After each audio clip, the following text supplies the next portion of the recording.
lumière qui se révèle aux nations.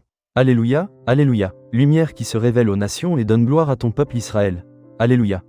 Évangile de Jésus-Christ selon saint Luc.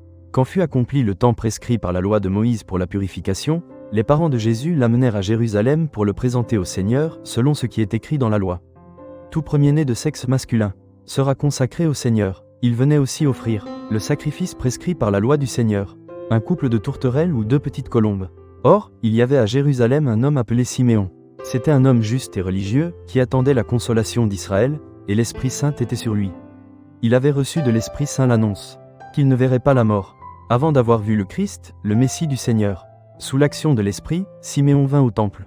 Au moment où les parents présentaient l'enfant Jésus pour se conformer au rite de la loi qui le concernait, Siméon reçut l'enfant dans ses bras, et il bénit Dieu en disant : « Maintenant, ô Maître souverain, tu peux laisser ton serviteur s'en aller.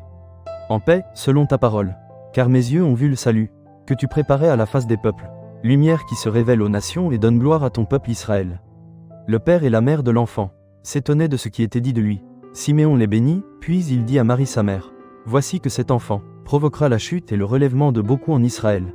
Il sera un signe de contradiction. Et toi, ton âme sera traversée d'un glaive. Ainsi seront dévoilées les pensées qui viennent du cœur d'un grand nombre. » Acclamons la parole de Dieu. Prenons un moment pour méditer sur ces paroles inspirantes. Pause. Siméon, homme juste et guidé par l'Esprit, a vu en l'enfant Jésus la lumière qui se révèle aux nations, le salut préparé pour tous les peuples. Pause. Cette lumière n'est pas une lueur lointaine. Elle est venue au monde pour éclairer nos propres vies.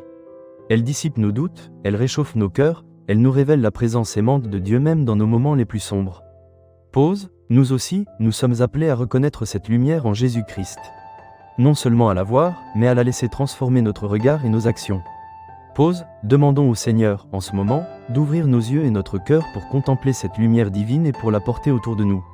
Amen. Si cette méditation vous a touché, n'hésitez pas à liker cette vidéo, à vous abonner à la chaîne, et à partager avec vos proches. Que Dieu vous bénisse.